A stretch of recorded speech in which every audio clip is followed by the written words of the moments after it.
Informacinis Venesuelos biuras, finansiškai remiamas šalies vyriausybės, prisidėjo prie Amerikos visuomenės švietimo apie įvykius vykusius šiuolaikinėje Venesueloje.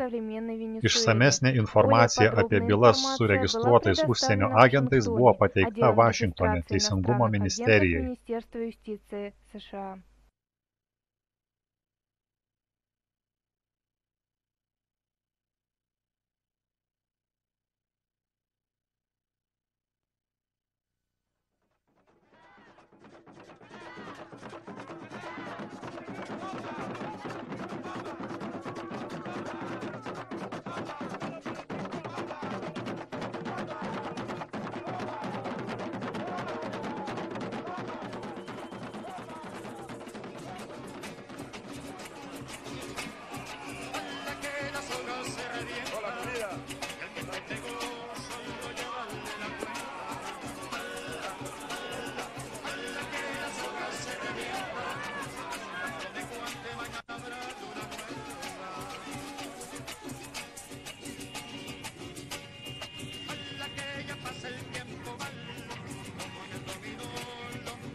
Čia Venesueloje ir visoje Lotynų Amerikoje valdžia buvo išprotėjusių neoliberalų rankose, kurie mus bandė įtikinti, kad egzistuoja nematoma ranka, kuri kontroliuoja pusiausvyrą rinkoje.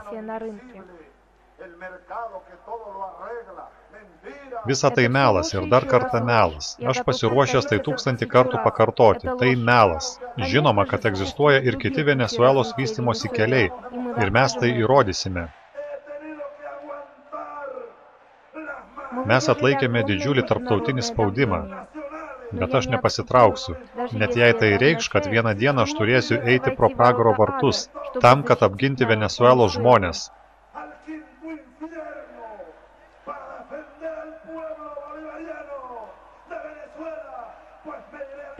Tebūnie bus taip, aš visada jūs ginsiu, kas be nutiktų. Šiandien Venesueloje Karakaso mieste baigėsi neramumai. Vyriausybės galva Hugo Čavesas po abejotino jo 3 metų valdymo buvo nuverstas.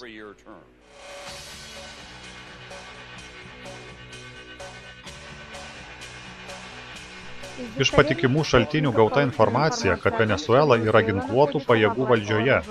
Pats Hugo Čavesas buvo areštuotas ir nuvežtas nežinoma kryptimi.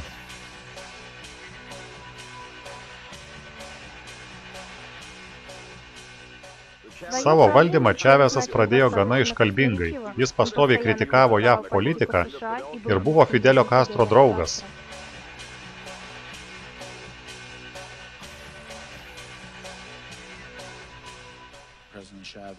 Prezidento Čaveso atėjimas į valdžią sukėlė daug abejonių ir diskusijų. Jo politikos nepalaikė nei aplinkinės šalys, nei pačioje Venesueloje. Ir juo labiau, jos nepalaikė Jungtinių Amerikos valstijų vyriausybė ir prezidentas Bušas.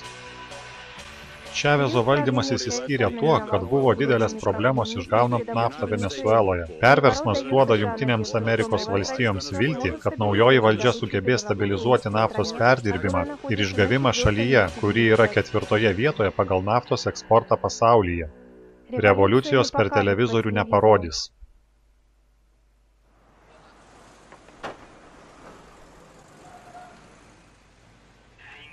2001 metų rugsėjis.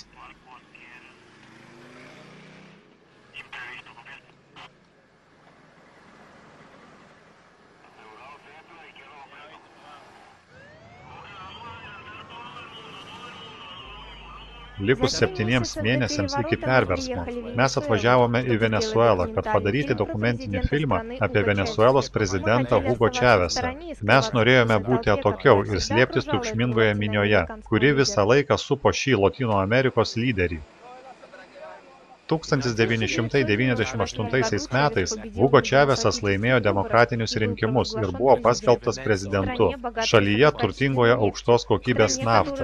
Šalyje, kuri lemia didelę reikšmę Jungtinių Amerikos valstijų ekonomikoje. Jis pasirodė labai iškalbingų lyderių, kuris visada viešose diskusijose buvo pasiruošęs ginti savo poziciją. Įkvėptas Simono Bolivaro ideologijos, kuris XIX amžiuje išlaisvino Venesuelą nuo Ispanijos kolonizatorių, Chavezas paskelbė naują bolivarišką revoliuciją. Šį kartą ji buvo nukreipta prieš naujuosius kolonizatorius, Jungtinės Amerikos valstijas, kurios lėmė laisvos rinkos ekonomikos šioje šalyje vystymasi.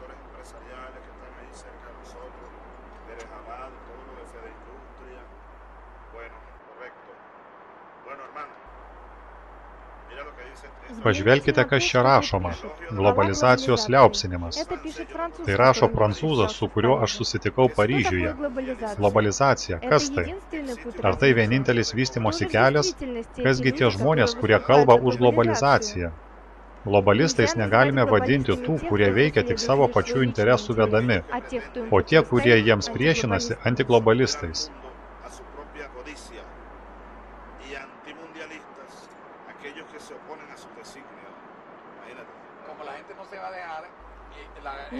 Neoliberalizmas iššaukia politinę polarizaciją. Štai kas vyksta. Tai neoliberalai, kurie yra antiglobalistai. Tai jie galų gale sunaikins pasaulį.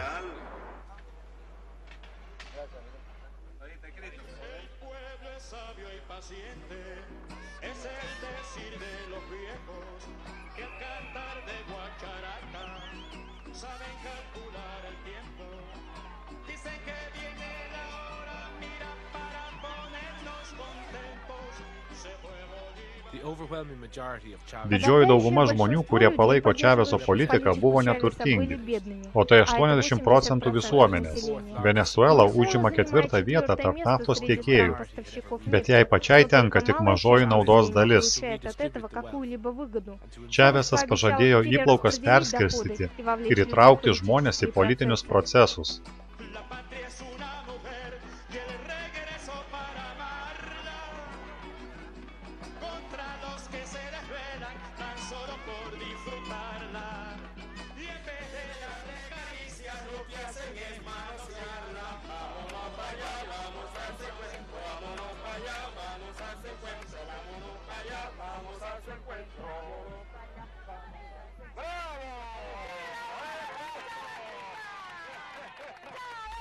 Pas jį puikus balsas.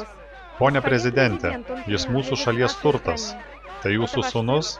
Taip, jūs jį matėte, kai jis buvo dar visai mažas. Pažiūrėkite į jį dabar po 20 metų. Taip, jums teko tikrai sunki dalia. Taip, bet ir jums.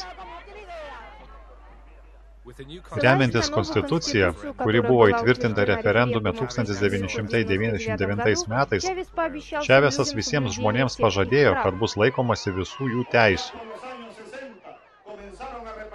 60-aisiais jie valdė žemę, bet be jokių paskolų ar finansinės pagalbos. O kasgi nutiko su valstiečiais? Naftos pelnai niekada jų nepasiekdavo.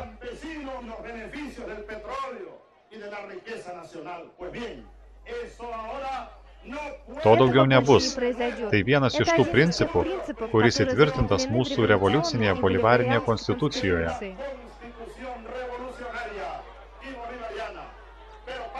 Bet kad tie principai veiktų ne tik teoriškai, žmonėms reikia būti organizuotais. Visi čia esantis visiškai palaiko prezidentą. Aš pats asmeniškai pasiruošęs daug dėl jo paaukoti. Aš jam parašiau šį laišką ir norėčiau perduoti šias fotografijas. Kalbėti su manimi – tai tas pats, kas kalbėti su juo. Paskaitykit patys ir pažiūrėkite, ar viskas gerai. Aš norėčiau pakalbėti su juo asmeniškai, nes jau jis tikrai mane supras. Taip, tai jūsų pilnas adresas? Ne, aš gyvenu Barrio Malvinas.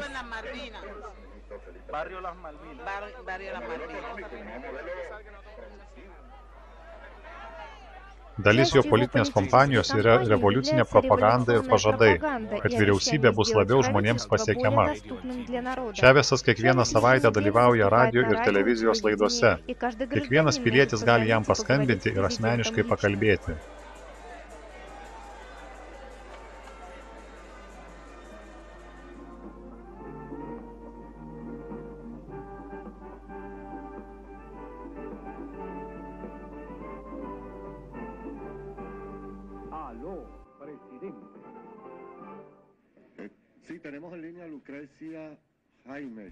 Eteryje Lukrecija, galite kalbėti, prezidentas jūsų klauso. Labadiena, Lukrecija. Pone prezidente, pas mane problema susijusi su žeme. Papasakokite apie ją. Jie mėgina iš manęs mano žemės atimti. Man reikia jūsų pagalbos, ponė prezidente. Pas mus yra ta dalis žemės, kurią mes norėtume atiduoti visuomenės geroviai. Ačiū, Lukrecija. Jūs šios šalies naujo solidarumo dvasios pavyzdys.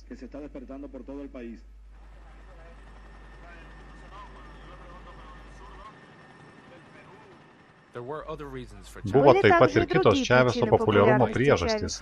Jis nebuvo baltasis ir nekildino savęs iš tradicinių valdančiųjų sluoksnių. Būdamas karininku, jis vadovavo sukilimui prieš valdžią 1992 metais, kuris buvo numalšintas. Čavesas pateko į kalėjimą, bet jis tapo tautos didvyriu. Po 2 metų valdymo Čavesui visgi tenka turėti reikalą su stipriais priešininkais, kurie jau nuo senų laikų šią šalį valdė ir iki šiol turi didžiulę ekonominę valdžią. Iki pasimatymo, vaikinai. Nors ir valdžia į jo rankas atiteko demokratiniu būdu, Čavesas panaudojo pakankamai pavojingus savo įtakai įtvirtinti metodus, kaip ir savo prezidentiniuose rūmuose, taip ir už jo sienų, kadangi armija jį palaikė. Jis instinktyviai jautė, kad turi didinti kariškių lojalumą. Prezidento rūmai, Karakasas.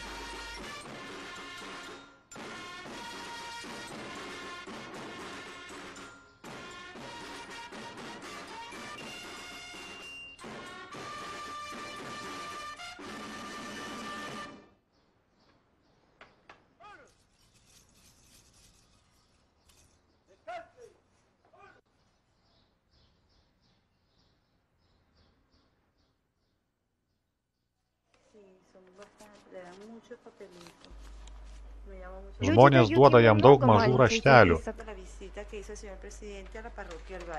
Tai tie, kuriuos jis gavo per šiandieninį apsilankymą. Mes skaitome juos visus, nepriklausomai nuo dydžio. Per dieną mes gauname apie 200. Aš norėčiau dirbti mokytoju. Man reikia maišo cemento, tam, kad suremontuoti savo namą. Man reikia paimti paskolą, skirtą Hugo, su meile.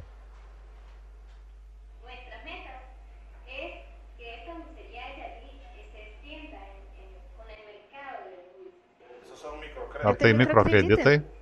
Taip. Sustabdykite minutėlį, aš norėčiau pakomentuoti. Aš kalbėjau su tais iš jūsų, kurie važinėja po šalį ir klausiau. Jūs panaudojote vietinės masinės informacijos priemonės? Ne. Ar dalyvavote televizijoje? Ne. Radijuje? Ne. Ar darėte spaudos konferenciją su vietiniais laikraščiais? Ne. Tai viena iš didžiausių revoliucijos problemų. Mes nepalaikome su visuomenė ryšio apie mūsų pasiekimus, apie mūsų planus. Mes turime sukelti žmonėse norą dalyvauti mūsų projektuose ir parodyti jiems realius rezultatus. Nes kiekvieną dieną masinės informacijos priemonės tvirtina, kad mes nieko nedarome. Kai atvyksite į vietą, sudalyvaukite radijuje, kalbėkite apie revoliuciją, kelkitės anksti ryte, eikite į vietinius televizijos kanalus, kad mes galėtume informacinėme kare priešintis privačioms žiniasklaidos kompanijoms. Mūsų prezidentas seksualiai susijęs su misteriu Castro.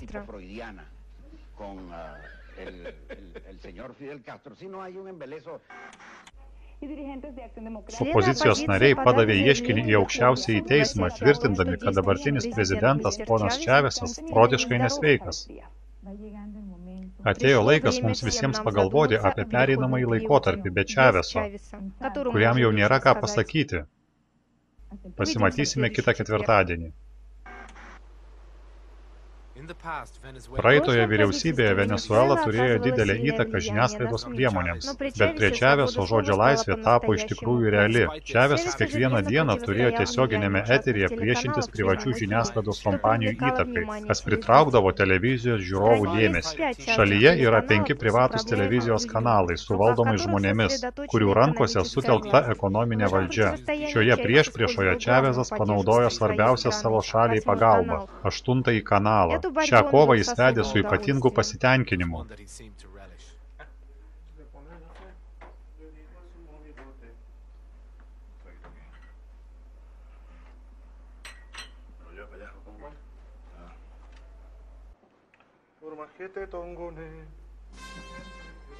Jūsų dėmesiui siūlomas Venesuelos prezidento radijo ir televizijos pranešimas.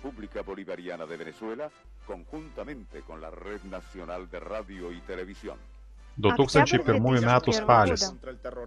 Mes palaikome karą prieš terorizmą, bet neduodame visiško carte blanche visiškai veiksmų laisvei. Mes tebeprašome taikos. Šiandien praėjus 2 mėnesiams taika. Raskime kartu sprendimus kovoje prieš terorizmą. Taip, suraskime teroristus kartu. Bet ne taip. Ne taip. Pasižiūrėkite į šiuos vaikus. Dar vakar jie buvo gyvi. Šie vaikai pietavo kartu su šeima, kada ant jų namo užkrito bomba. Viena iš tų bombų, kuri buvo numesta Afganistane. Tai neteisinga. Jie pasakė, kad tai buvo klaida. O kągi jie daro, kad šios klaidos daugiau nebepasikartotų? Mes reikalaujame, kad jūs galvotumėte prieš pradedant veikti. Mes to reikalaujame. Aš kartoju, mes to reikalaujame. Aš dar rugsėjį sakiau, teroru nugalėti neįmanoma. Šiandien Colinas Powellas išsakė savo nuogąstavimus dėl Čaveso.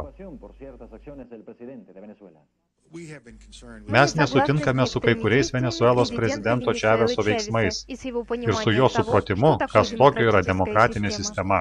Bet Jungtinėms Amerikos valstijoms Venesuela visada buvo patikimas naftos tiekimo partneris. Čavesas pasiryžo kontroliuoti naftos gavybą ir pakelti naftos kainas, tuo pažeisdamas Vašingtono interesus. Čavesas susijęs su Kolumbijos narkomafija.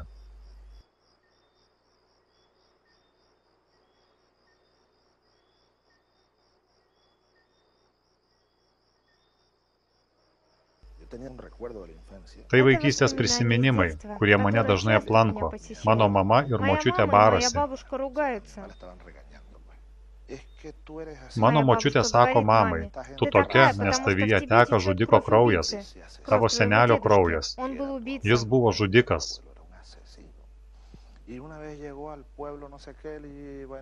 Viename kaime jis visus išžudė, nukirto jų galvą su mačete. Jis buvo žudikas, dėl to ir tu tokia neklaužada. Ir aš galvojau, kad mano senelis žudikas.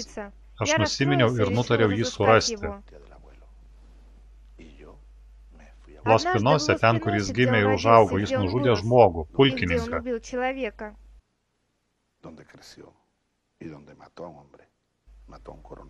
Dėl to, kad Petra nuo jo tapo nėščia.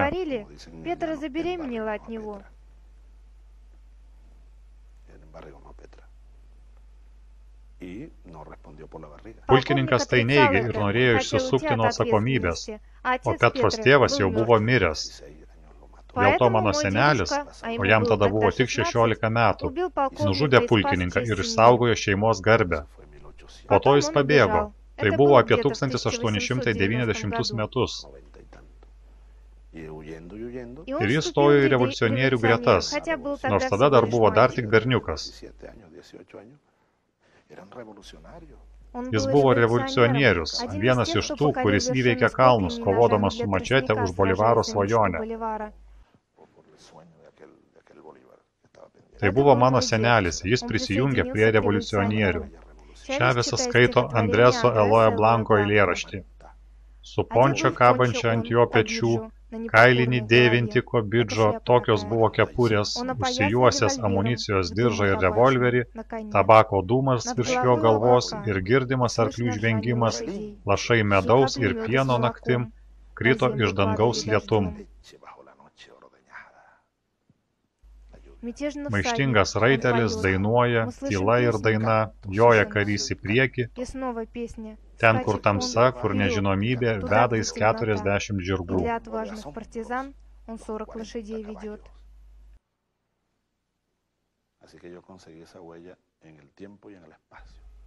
Ir taip aš aptikau jo pėdsakus, kas suteikė man daug energijos ir dar iki šiol teikia.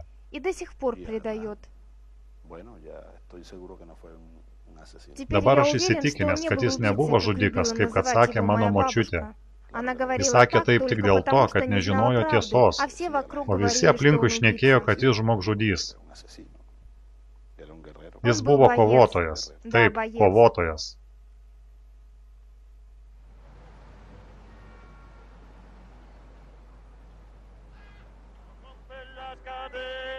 Saugokitės oligarchai, te gyvuoja laisvė.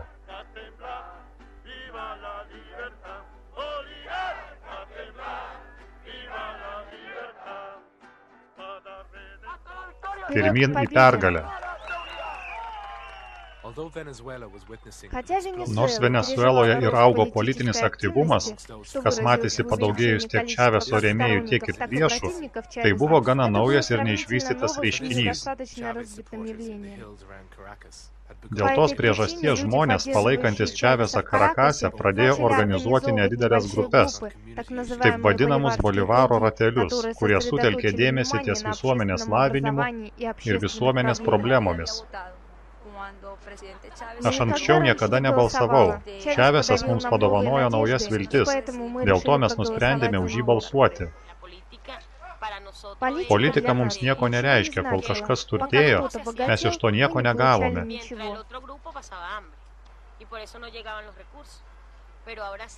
Bet dabar mums išties įdomi politika, nes dabar dalyvavimas politikoje tapo labiau demokratiškas.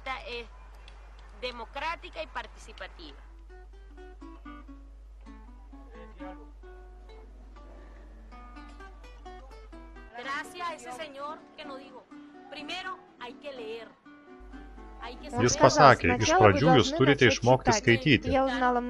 Taip aš sužinojau daug apie naują konstituciją. Čia parduotuvėje mes improvizuojame. Mes mokome žmonės skaityti konstituciją ir analizuoti perskaitytą.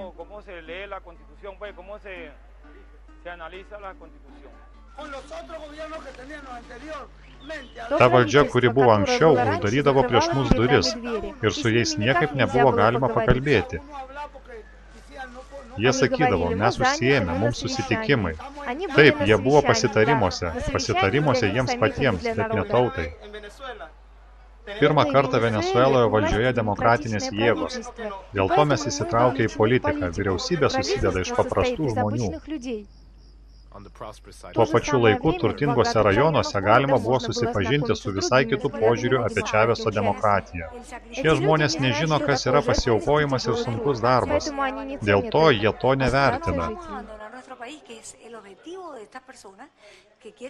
Jie nori, kad mes paliktume savo gimtąją šalį, bet mes jos nepaliksime žmonėms be išsilavinimo ir vertybių, žmonėms, kurie nekovojo. Mes kovojome ir savo pozicijų neatiduosime.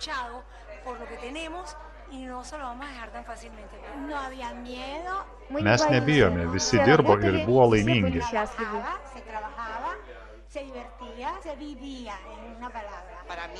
Taip vadinama revoliucija peržengė visas ribas. Jis tik prisidengė žodžiais apie revoliuciją, dėl to, kad pastatytų komunistinę totalitarinę sistemą, bet jam nieko neišeis. Mes jums patarėme atkreipti dėmesį į jūsų tarnus namuose.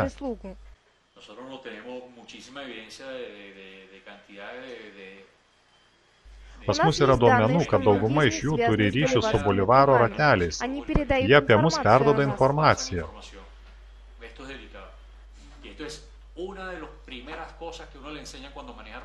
Yra pagrindinė elgesio su ginklais taisyklė. Nelaikykite piršto ant gaiduko ir nenustatykite į žmonės vamzdžio. Bet jei tie žmonės ims mus persekioti, bus nejuokinga. Kai kurie iš jų turi net granatas. Čavesai, mums nusibodo tavo melas, mums nereikia diktatūros, važiuok į Kubą. Čavesai, atmerk savo akis, atverk ausis. Nedidelė Venesuelos gyventojų dalis turėjo naudos iš naftos gavybos. Venesueloje nafta priklauso valstybei, bet ilgą laiką naftos gavybos kompanijos buvo valdančiosios klasės rankose. Čavesas pažadėjo paskirstyti pelną tarp likusių 80% neturtingųjų ir tai pareikalavo prekybos naftą reorganizacijos. Nes revoliucinė vyriausybė paskirsto turtus mums visiems, kad galėtume gyventi geriau, nes nacionaliniai turtai mažumoms nepriklauso.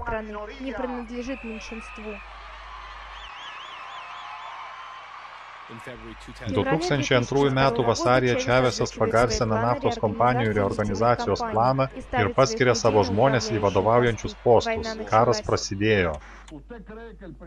Matote, kad prezidentas išprotėjo. Čaveso šalininkai per daug agresyvūs.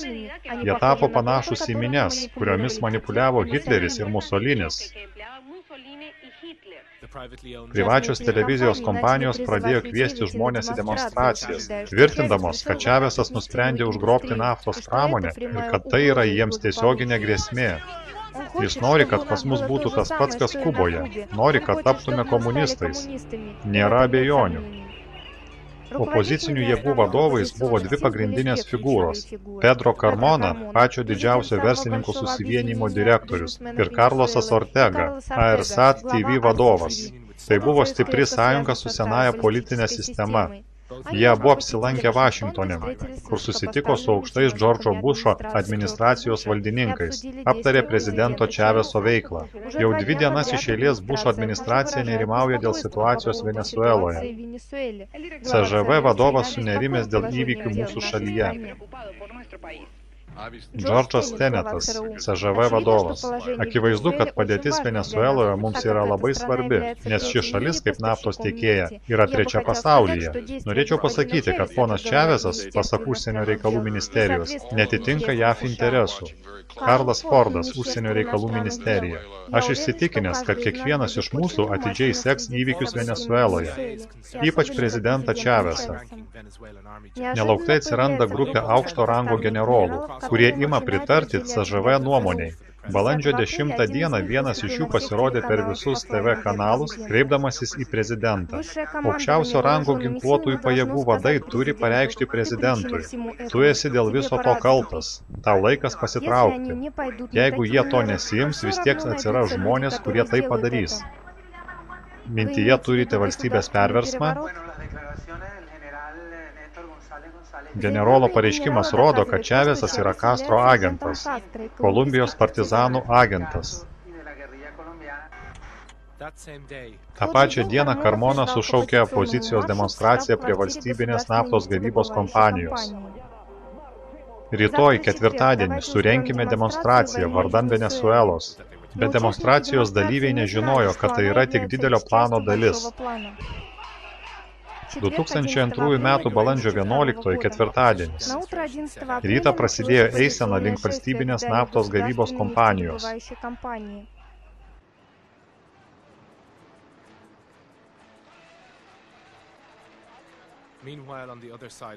Tuo pačiu laiku kitoje miesto dalyje Čaveso šalininkai susirinko prie vyriausybės rūmų, solidarizuodamiesi su vyriausybe.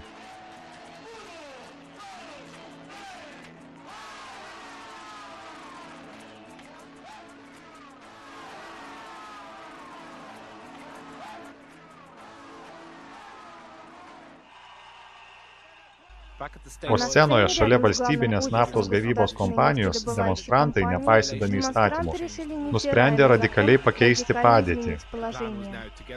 Pagal jų planą, minią reikėjo nukreipti prie prezidento rūmų.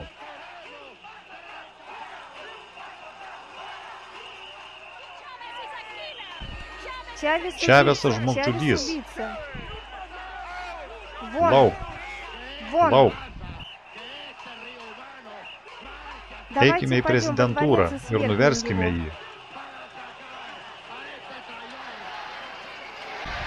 Neždinkis, neždinkis. Čavesai, eik velniop šunie. Į prezidentūrą. Ponas Ortega, tai neatsakinga. Žinote, kad prie prezidentūros susitelkia tūkstančiai žmonių. Liaukitės kurstęs konfrontaciją. Mes nepasiduosime provokacijoms.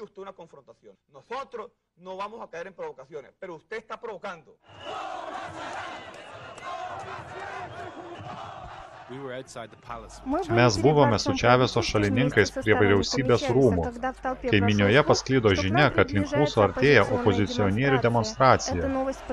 Ši žinia sukrėtė daugelį. Tai amerikiečių imperialistų CŽV darbas. Šio purvino karo priežastis – žiniasklaidos propaganda.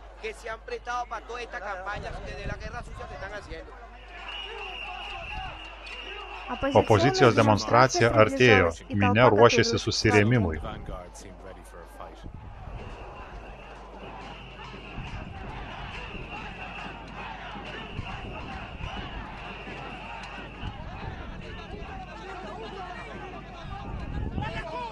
Eik velniop į Kubą, pas savo Castro. Tūkstančiai Čaveso šalininkų vis dar supo rūmus, įtampa didėjo. Paskui maždaug apie 2 valandą dienos pamatėme opozicininkų minią. Armija tarp 2 grupių mėgino sudaryti sieną.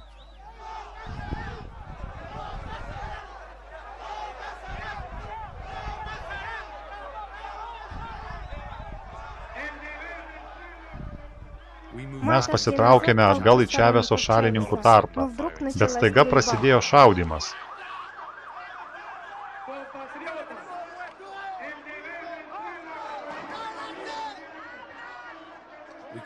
Mes nežinojome, iš kur šaudė, bet pataikydavo į galvas. Vėliau išaiškėjo, kad į mus šaudė snaiperiai.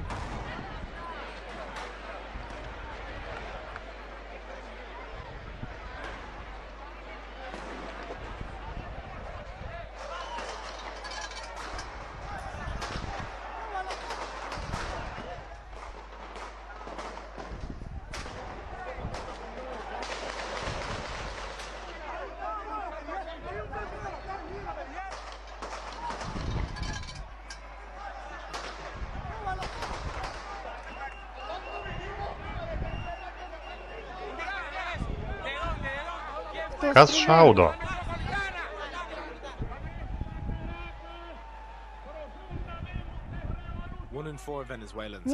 Kai kurie Čaveso šalininkai turėjo su savimi ginklus, ėmė šaudyti į tą pusę, kurioje galimai buvo snaiperiai.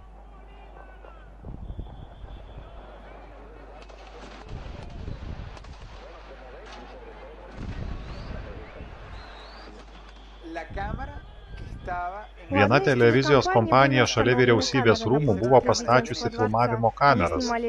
Buvo filmuojami nuo tilto šaudę žmonės. Andresas Izara, vyriausias privataus televizijos žinių kanalo redaktorius. Atrodo, jie šaudė į opozicijos demonstrantus. Bet kaip galėjote pastebėti, juos supo ir Čaveso šalininkai. Bet taip, kaip šaudė į juos ir kaip jie atsakydami šaudė į snaiperius, per televiziją niekada nerodė. Tie, kurie palaikė Čavesą, juo nusivylė. Šie kadrai buvo rodomi daug kartų, kad įrodyti, jog tai neva Čaveso šalininkai pradėjo šaudyti į demonstrantus.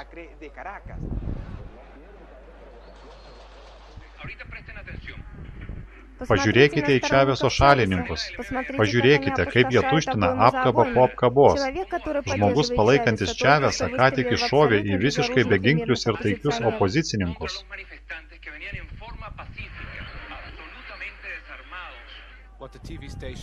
Bet per televiziją niekada neparodė įrašo iš kitos vietos. O jame puikiai matoma, kad gatvė po tiltu buvo tuščia. Opozicijos demonstrantai net nėjo tą gatvę. Šios manipuliacijos dėka dėl nekaltų žmonių žūties buvo galima kaltinti Čavesą.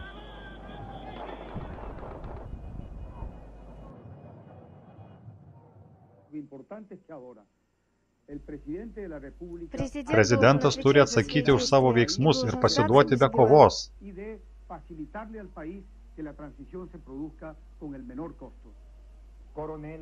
Buvęs naftos kompanijos direktorius. Pulkininkai, visų rangų karininkai. Žinau, kad dabar tai matote ir nežinote, ką daryti. Tad paklausykite manęs ir padarykite teisingą sprendimą.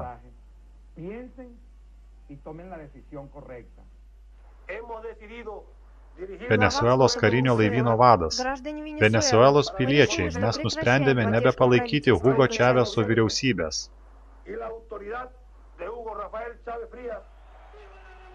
Vyriausybės rūmai, 15 valanda.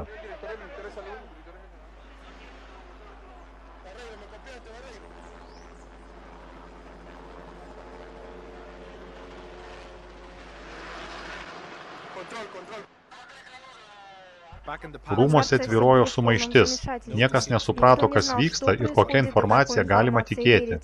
Čavesas užsidarė prezidento ofise ir tarėsi su ministrais, bandydamas sureguliuoti susidariusią padėtį. Pirmojo ministro ofisas.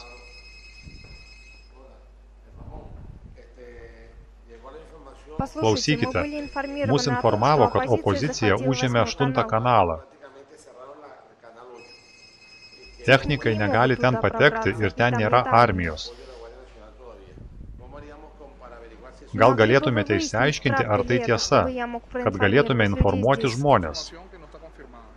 Tai dar nepatvirtinta, bet yra mačiusių, kaip išdavikų būrys užėmė 8 kanalą.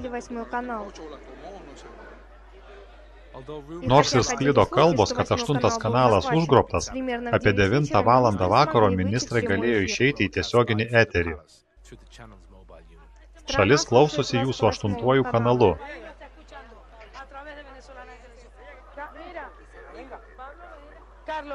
Pasiruoškite. Leiskite. Mes vedame tiesioginę laidą prie vyriausybės rūmų. Dabar po 9:20 vakaro. Kreipiuosi į karininkus, kuriuos galėjo suklaidinti kanalo melas. Tai jie šaudė į mus.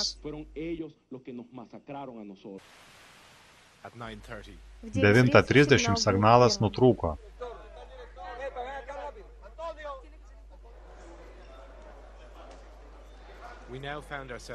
Dabar mes esame mažos ministrų grupės tarpe, atskirtos nuo išorinio pasaulio. Pagrindinis informacijos šaltinis privačios telekompanijos. Kas žinoma apie garnizonus?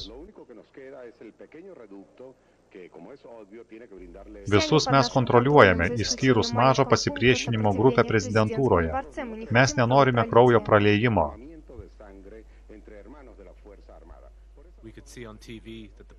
Per televiziją mes matėme, kaip vyriausybės rūmus apsupo tankai. Mes prašėme prezidento gynėjų nutraukti pasipriešinimą. Išspręskime viską taikiai. Garnizonai mūsų pusėje.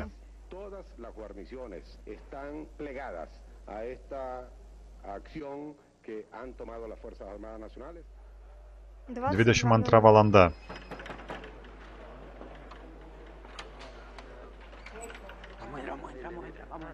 Apie 10 valandą vakaro aukščiausiųjų pajėgų nariai atvyko į vyriausybės rūmus, reikalaudami Čaveso atsistatydinimo. Jie neleido mums užeiti į patalpą.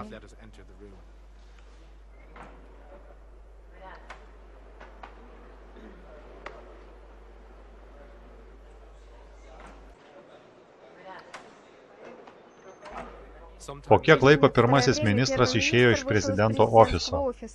Čavesas atsisakė pasirašyti atsistatydinimo pareiškimą. Už tai generolai grasino subombarduoti rūmus. Ekonominio vystymosi ministras. Žaidimas baigtas.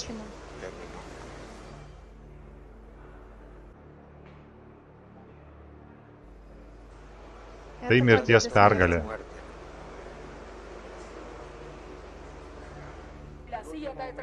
Tai CŽV darbas, aš tai žinau, mes turime įrodymų apie užgrobimo planą.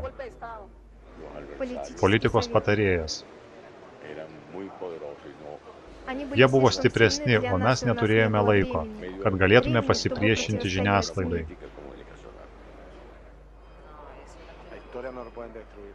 Jie negalės sustabdyti istorijos. Tuo metu dauguma civilių buvo evakuoti. Tie, kurie pasiliko, puikiai suprato, kad pradėjus bombarduoti vyriausybės rūmus, kelio atgal nebus.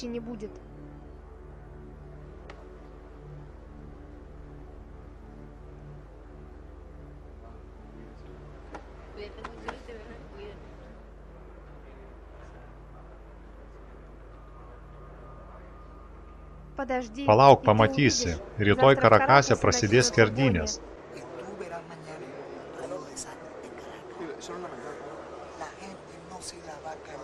Žmonės to nepakęs.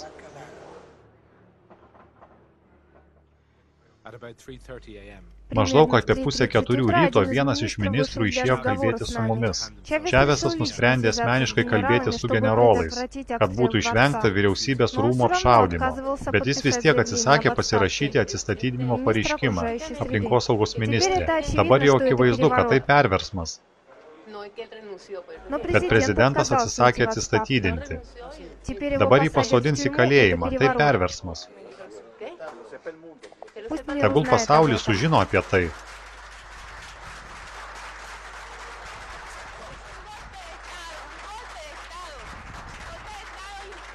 Tai perversmas.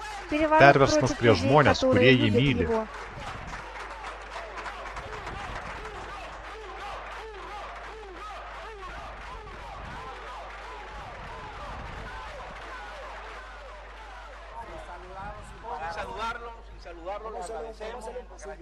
Leiskite pradėti.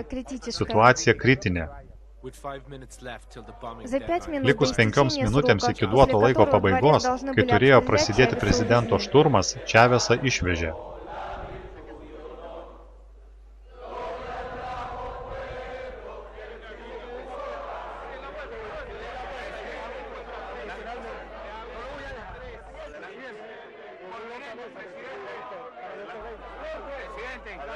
Aš niekada nepasiduosiu. Prezidente, mes sugrįšime, mes dar neišėjome, tegyvuoja Čavesas.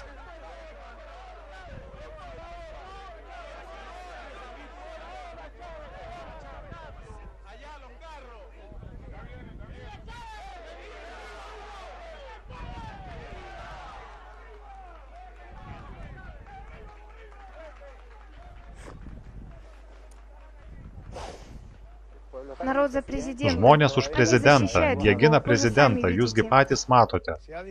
Buvo nuspręsta, kad armija prezidentą Čavesą, buvusi prezidentą, laikys įkalintą ir kad bus patvirtinta laikinoji vyriausybė.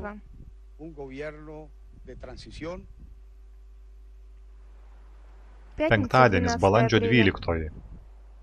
Po valandos Venesuela nubudo jau naujo režimo valdžioje. Televizijai tai buvo ypatingas momentas, nes kaukės buvo nusimestos. Labas rytas, turime naują prezidentą. Noriu už tai padėkoti Venevision ir RTCV. Noriu padėkoti visiems kanalams ir visoms masinio informavimo priemonėms.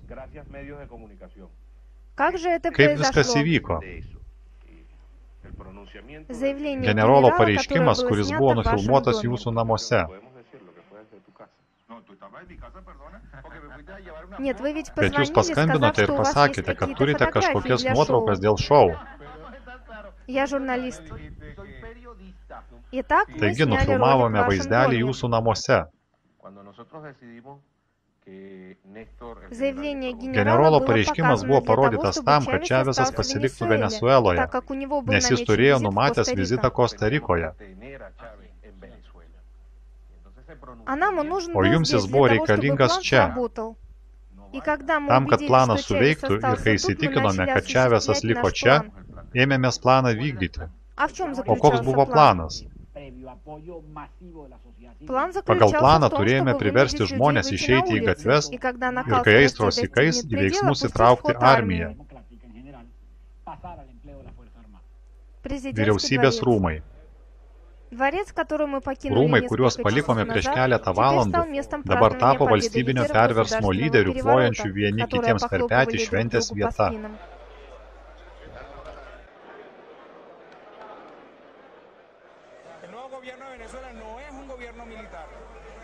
Tai ne karinė vyriausybė. Tai nauja vyriausybė, palaiminta liaudės.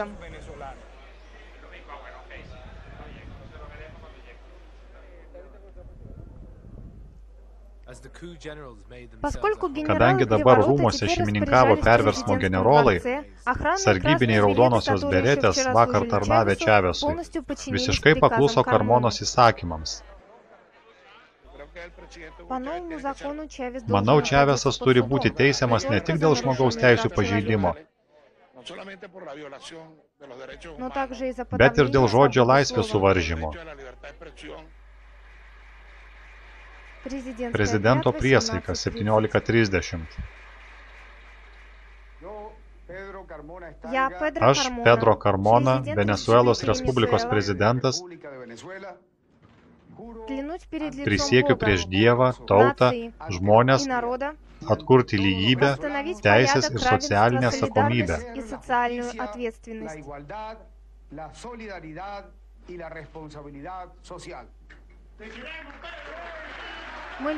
Mylime tave, Pedro.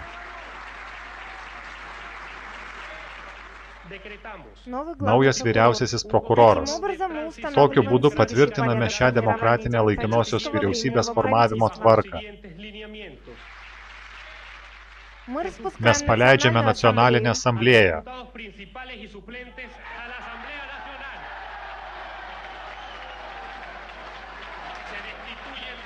Mes taip pat paleidžiame aukščiausiąjį teismą.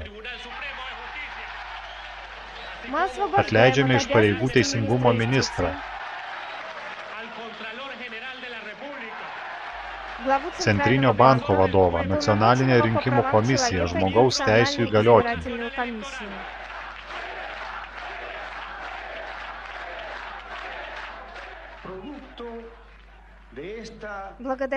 Turėdami mandatus, kuriuos gavome Venesuelos piliečių dėka, mandatus, kurie žymiai svarbesni už kažkokius referendumus,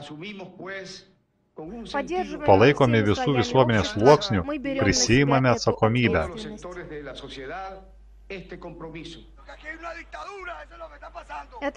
Tai diktatūra. Mes norime demokratijos. O kaipgi tavo balsas? Juk balsavau už Čavesą. Noriu, kad Čavesas užbaigtų savo pradėtą demokratinę veiklą. Esant demokratijai reikia gerbti įstatymus.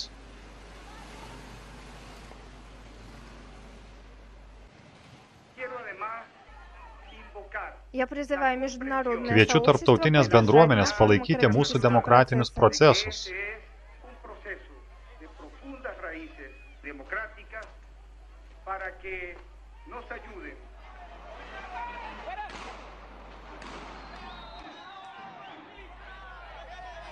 Per 3 Čaveso valdymo metus nebuvo jokių represijų, o dabar pažiūrėkite.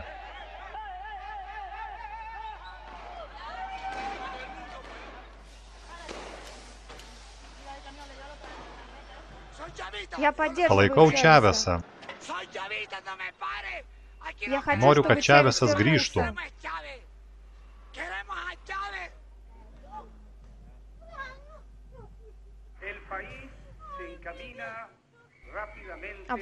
Padėtis šalyje sparčiai normalizuojasi.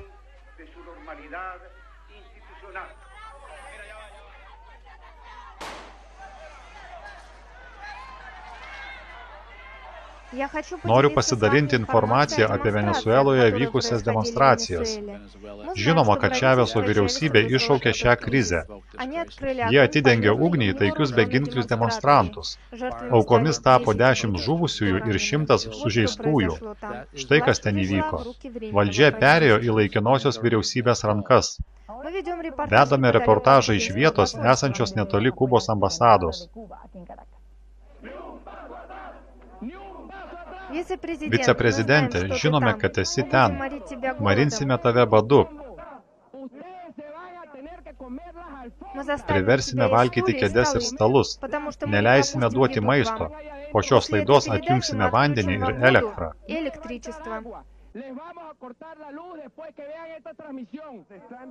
Jie nutraukė Kubos ambasadai elektros ir vandens tiekimą. Cenzūros spaudimas prasidėjo tą patį rytą. Mums pasakė, kad Čaveso šalininkus uždrausta rodyti per televiziją.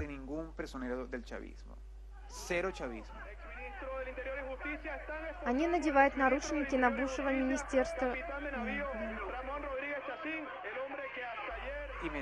Jie uždeda antrankius buvusiam justicijos ministrui. Kanalo vadovas pasakė, tai oficiali pozicija, priimkit ją arba išeikit. Tai prieštaravo mano principams, todėl aš atsisakiau ten dirbti. Gatvėse ramu, visi žmonės miega namuose. Nežiūrinti laikinosios vyriausybės persekiojimus, Hugo Čaveso bendražygiai stengiasi susisiekti su tarptautiniais kanalais ir kreipėsi į tautą per kabelinę televiziją. Jie papasakojo, jog Čavesas nepasidavė ir šiuo metu yra suimtas. Ši naujiena greitai išplito po visą šalį.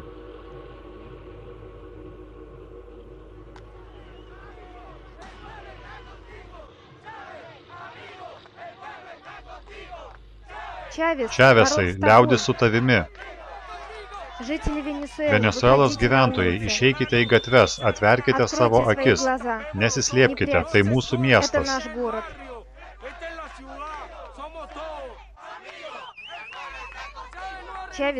Čavesas nepasidavė. Vienintelis būdas nušalinti jį nuo valdžios yra tik referendumas. Taip pasakyta Konstitucijoje. Jis niekada nepasiduos. Jie laiko jį belangėje.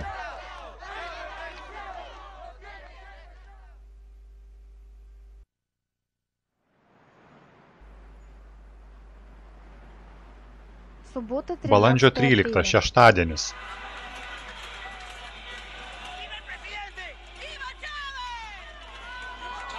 Karmonė vagis. Dink, šalin.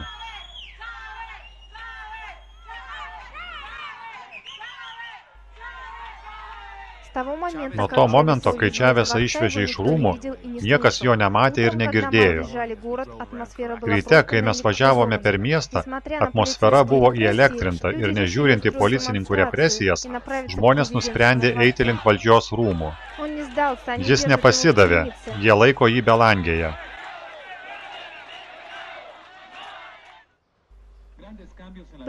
Prezidento rūmai. Mažiau kaip prieš 24 valandas atsirado naujas lyderis, naujas režimas, nauja politika. Naujas prezidentas Pedro Carmone žada naują kryptį. Nauja valdžia pareiškia, kad atsisako Čaveso politinio kurso.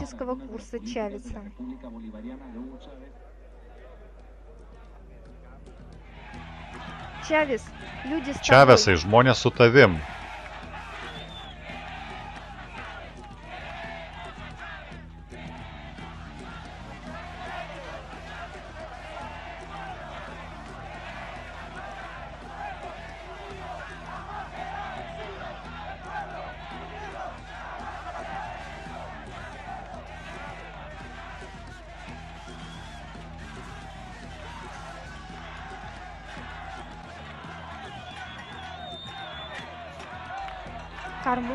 Karmonė, dink.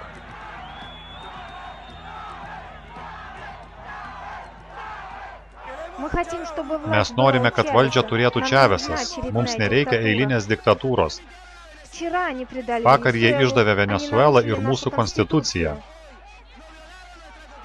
13 valanda, vartai prie rūmų.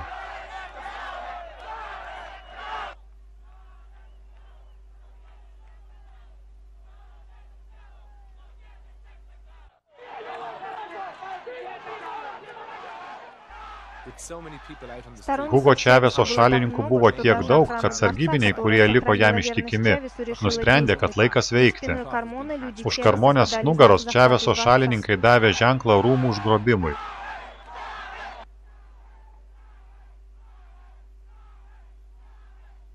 Президентский 14 valanda prezidento rūmai. Apsauga planavo apsupti rūmus ir laukti signalo.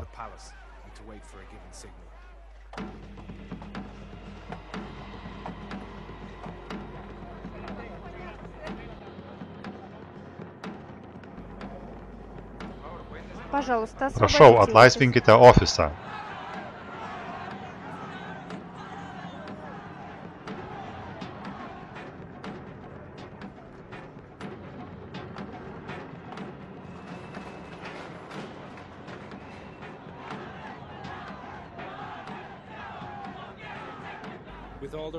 Kai visi užėmė pozicijas, buvo duotas ženklas ir apsaugos agentūra ėmė veikti.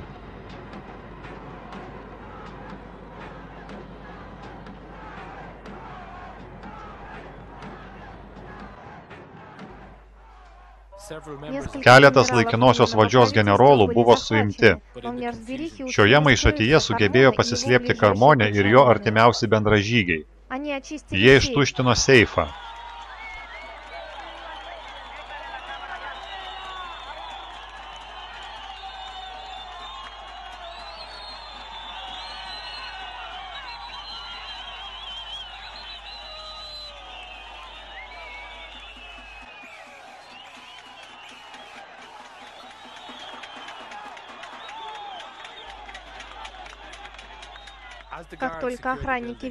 Kai tik tai apsauga perėmė rūmus, Čaveso ministrai, kurie visą šį laiką slapstėsi, atvyko į rūmus, kad atstatytų legitimę valdžią.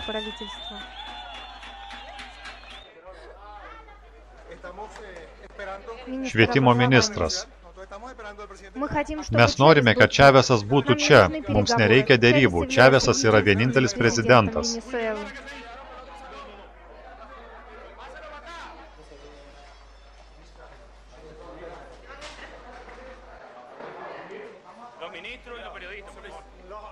Prie įėjimų pastatyti sargybą.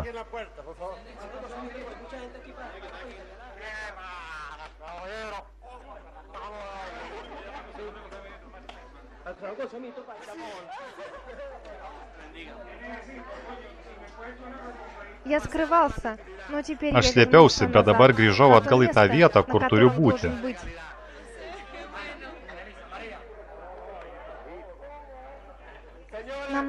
Mums reikia padaryti valdžios posėdį. Sėskitės, ministrė.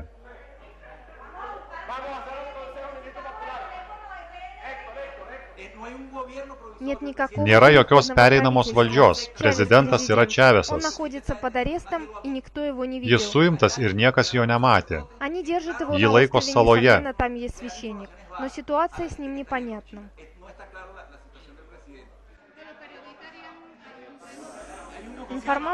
Informacija atėjo iš karininkų, kurie jį matė.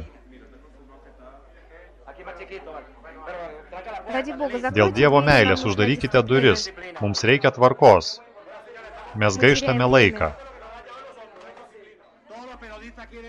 Žurnalistai, prašome čionai. Ačiū, kad jūs čia. Kaip jau visiems žinoma, mes susigrąžinome valdžią, bet taip pat mums reikia ją išlaikyti. Ministrė pirmininkė, mes turime būti organizuoti. Vienas iš jūsų turi koordinuoti kitų veiksmus. Tai darysite jūs. Mes esame čia nuo to momento, kai jūs grįžote. Ką reiškia koordinuoti? Mums reikalingas vienas žmogus, kuris koordinuos visus veiksmus, dangi dabar pas mus betvarkė.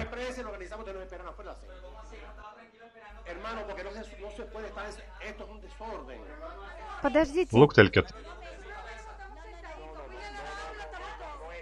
Man negalima kalbėti?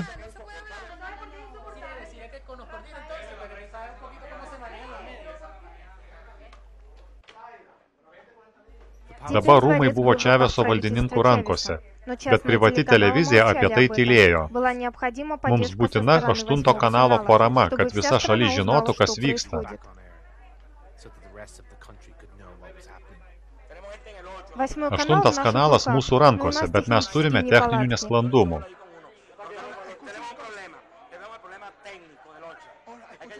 Ir mums reikia juos pašalinti, arba mes pralaimėsime. 16 valanda prie rūmų.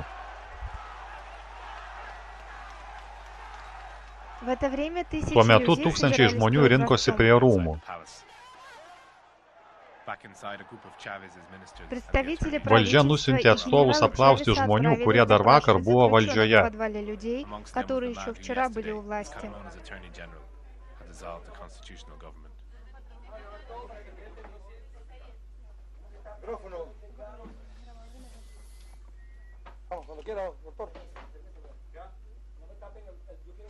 Generalinis prokuroras. Aš kaip generalinis prokuroras esu čia, kad pranešti jums apie žmogaus teisės, kad jums garantuotos piliečių teisės.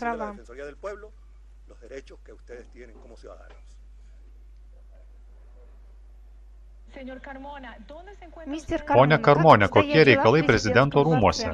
Ar girdėjote apie tai, kad Hugo Chávezo palaikytojų demonstracija yra prie jo sienų? Ką jūs apie tai manote?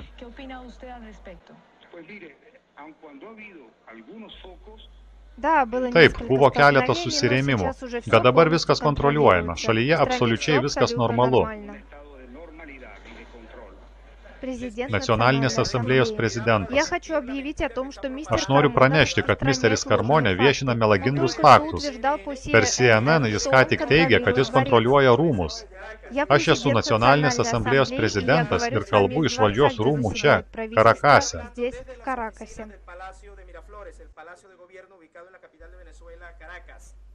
Su jumis bendravo Viljamas Lara, Nacionalinės asamblėjos prezidentas.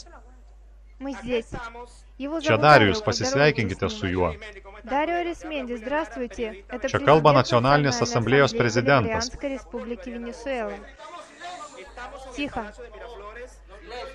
Pagal Venesuelos konstitucijos 234 straipsnį, esant ypatingoms sąlygoms, nesant prezidentui, valdymą perima viceprezidentas. Buvo būtina, kad kas nors paimtų valdžią į savo rankas. Kol nebuvo Chávezo, svarbiausias buvo viceprezidentas, bet jis vis dar slėpėsi. Todėl buvo nuspręsta surasti Chávezą ir atvežti jį į rūmus. Ir nors rūmai buvo užimti, kariuomenės vadai nenorėjo paklusti valdžiai. Jų rankose buvo karinė jėga.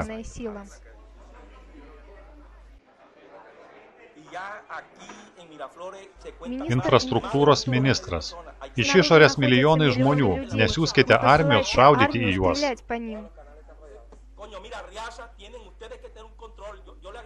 Velniai rautų Ariazai, jūs privalote kontroliuoti šią situaciją. Perduokite generolui, kad man reikia su juo pasikalbėti. Jūs turite objektyviai priimti realybę. Dabar prezidentas Chávezas priiminės sprendimus. Jis ten visai nuprotėjo. Taip, mes esame tiesioginėme eteryje. Turime vieną kamerą ir mikrofoną. Dabar mes juos užkasime. Labas vakaras, mes transliuojame tiesioginėme eteryje 8 kanalui.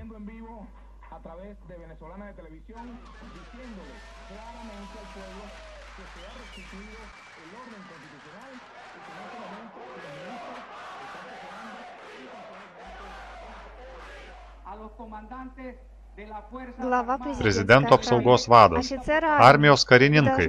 Jūs privalote vienytis į grupės ir pamėginti pateisinti tautos lūkesčius.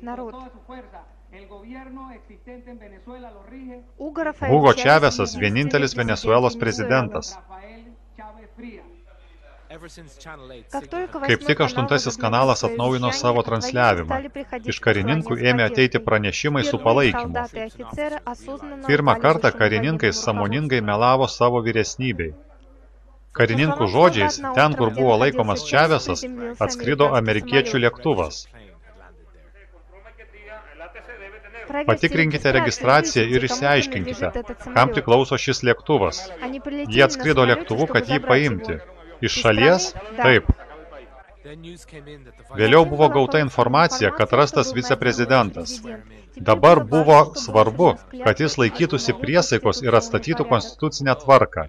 Žmogus, kuris buvo paskirtas generaliniu prokuroru ir kurį mes sulaikėme, pareiškė, kad viceprezidentas negali prisiekti, nes jis jau prarado savo įgaliojimus.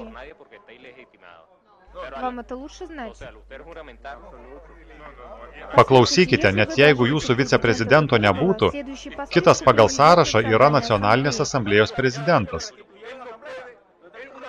Tai parašyta Konstitucijoje, kurią įtvirtino generolai.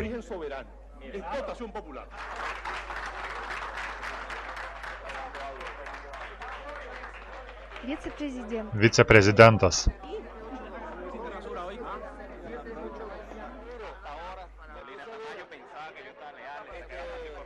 Jie planuoja išvežti šią naktį prezidentą. Kur jį paimti? Kažkur į Karibų salas. Girdėjau, kad į Dominikos Respubliką. Kas tai nori padaryti, generolai?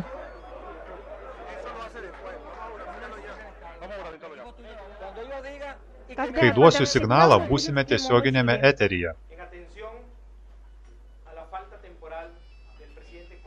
Dėl laikino prezidento nebuvimo, ar prisiekite jūs pagal Konstituciją laikinai vykdyti Venesuelos prezidento pareigas?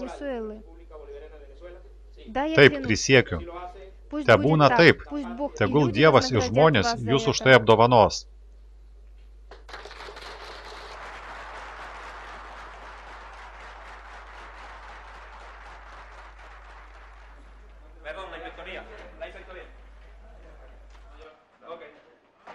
Naujas valstybės prezidentas nusprendė surengti valdžios posėdį prezidentinėme ofise.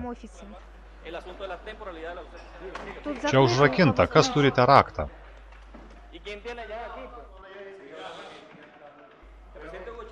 Čavesą laiko kažkur įkalintą ir mes nežinome kur. Tikiuosi reikalai susitvarkys, o kol kas aš prisiekiau ir įvykdysiu prezidento pareigą. Mes reikalaujame, kad Čavesui būtų išsaugota gyvybė.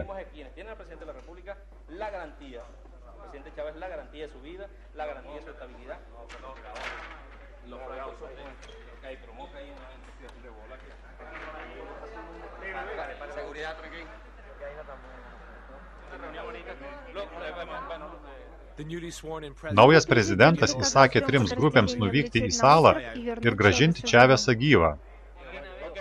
Būkime labiau organizuoti. Karininkai, paskui mane.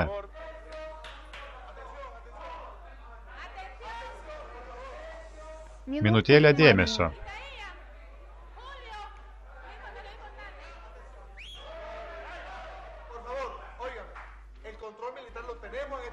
Oficialiai mūsų valdžioje visa karinė vadovybė. Kariuomenė gerbė Konstituciją. Čavesas jau kelyje. Prezidento rūmų malūnsparnio aikštelė. 2 valandos 50 minučių.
Jis grįžo. Он вернулся.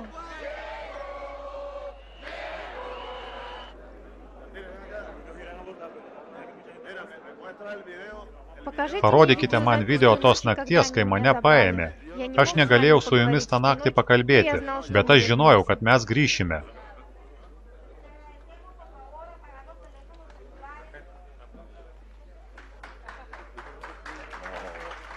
Jūs sukūrėte istoriją, žmonės sukūrė istoriją.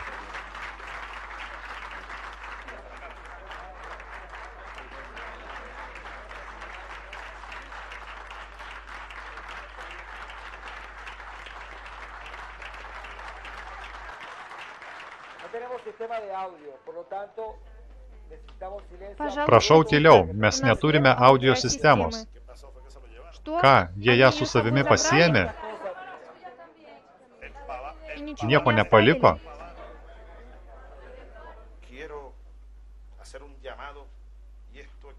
Pirmiausia, noriu paprašyti jūsų visų šiandien nusiraminti. Šiandien sekmadienis. Kokia šiandien diena? Balandžio 14 sekmadienis. Paskutinės keletą valandų aš neturėjau ryšio. Nebuvo informacijos ir aš buvau labai susirūpinęs. Ir svarbiausia, ką noriu jums pasakyti, grįžkite namo.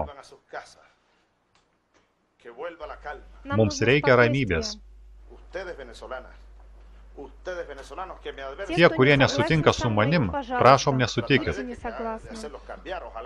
Aš pasistengsiu jūs įtikinti. Jūs negalite būti konstitucijos opozicijoje, todėl, kad tai tautos knyga. Tai kaip Majų knyga, visuomenės knyga. Jūs turite tai suprasti. Ir kas dar svarbiau, neklyskite.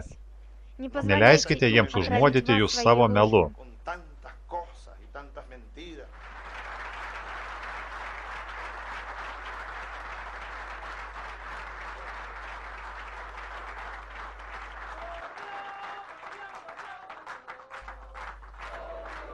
Jis grįžo.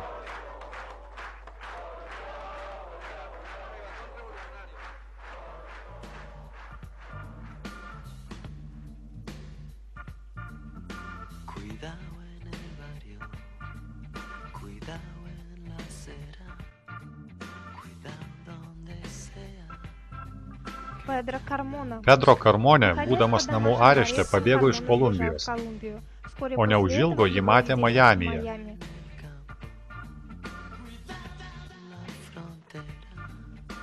Karlas Ortega. Jis slėpėsi ir pasirodė tik tada, kai Čavesas paskelbė, kad raganų medžioklės nebus. Jis lieka vienas stipriausių opozicionierių. Opoziciniai generolai, po to, kai juos išvijo iš kariuomenės gretų, pabėgo į Jungtines valstijas ir kitas valstybės. Kiti pasiliko gyventi Venesueloje ir dirbti kartu su opozicija. Jungtinių Amerikos valstijų administracija neigia prisidėjusi prie perversmo. Mes palaikome demokratiją, mes palaikome demokratinę visuomenę, kuri yra čia. Mes nepritarėme Hugo Čavesui ir greičiausiai nesutiksime su juo ir ateityje. Фильм переведен и озвучен по заказу портала прогрессивного искусства redart.ru. Señoras y señores, aquí me he presentado y en forma de rap mi talento le he expresado. Ahora que la gente ya empieza a escuchar, porque a Chávez no lo pueden tumbar. Escucha mi estilo y lo digo duro, aquí improvisando a la gente hueca y puro. Que estén pendientes, que ya estén pendientes, que Hugo Chávez Frías es nuestro presidente. Él no aduya, él no ayuda y no da apoyo. Y para ayudarlo, no trae oro. Pero te digo, pero te puedo decir que algo Chávez Frías no lo puede detener. Escucha mi estilo que yo le traigo aquí. Es para que tú veas, para que veas que estoy feliz. Con un Chávez Frías que nadie lo tumba. Es que a Chávez nadie lo, como lo digo, como lo pienso, vengo yo a cantar. Es para para que tú veas que no voy a terminar, porque a Chávez no lo pueden tumbar y el pueblo venezolano lo va a apoyar. Aquí te lo digo buena improvisación, soy rapero, Rona, tengo corazón para la gente que me preste atención. Quiero a Venezuela porque es mi nación, porque Hugo Chávez Frías la historia que se escriba, porque Hugo Chávez Frías es como Simón Bolívar. Te lo digo para que sepa, escúchame esto, para que tú veas lo que me sobra el talento, para demostrarle en la televisión que tengo un corazón, Venezuela es mi nación. Escucha para que vea y me preste atención, que cuando yo